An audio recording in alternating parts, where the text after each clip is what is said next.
په لاهور کې د نوکرۍ په بهانه جینۍ راوستلې شوه او بیا ورسره ظالمانو دغه جنسي زیاتې یعنې دغه ناروا عمل کړی دی. دغه ویډیو در سره هم شریکه کوم. ویډیو در سره تر اخره پورې وګورئ چې د ټولو معلوماتونه پکې خبر شئ. چې کوم ملګري زموږ په چینل کې نوي دي او زموږ چینل یې نوي سبسکرایب کړئ، نو مهرباني وکړئ چینل در سره ضرور سبسکرایب کړئ او خوا کې ورسره د ټلۍ نشان هم ووهئ چې تاسو ته دغه رنګې معلوماتي ویډیوګانې زر تر زره در رسي. سلامونه دوستانو، نن در سره یو ډیر افسوسناک خبر شریک کوم چې دغه واقعه په لاهور ناروال کې مخې ته راغلې ده. دوستانو، څنګه چې تاسو ته معلومه ده چې اکثر په لاهور کې دغه واقعګانې راځي. دوستانو، یو جینۍ خپله واقعه داسې بیان کړې ده او دغه خبر یې سوشل میډیا هم ورکړی دی او ویلی دی چې زه د نوکرۍ په تلاش کې وم او ما خپله CUI ډیر کمپنو ته سینډ کړې ده، نو د نوې کمپنو د طرفه ماته اپر میلو شو.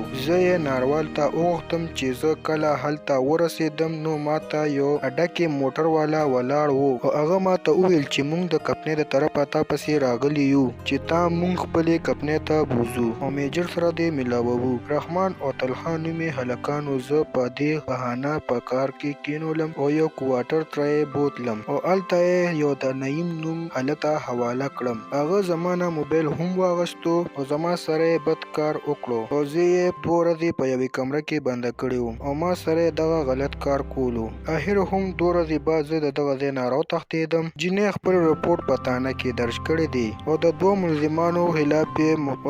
ملزمانو خلاف یې مقدمه درج کړې ده چې پولیس د 2 ملزمانو تلاش کې شروع شوي دي. د جینۍ DNA ریپورټ نه هم معلومیږي چې ورسره بد کار شوی دی. نو دوستانو، دا و د نن ورځې خبر. نو دوستانو، نن سبا داسې ډېرې کمپنۍ دي چې دغسې قراردادونه کوي او د جینکو سره غلط کارونه کوي او ویډیوګانې یې جوړوي بیا یې په سوشل میډیا وایرل کوي. دوستانو، دا و د نن ورځې خبر چې در سره مو شریک کړو. که ویډیو م خوښه شوې وي نو لایک او شیر یې کړئ، چینل در سره ضرور سبسکرایب کړئ. مننه کوم چې ویډیو م را سره تر اخره پورې وکته او د بلې ویډیو پورې د لوی الله په امان.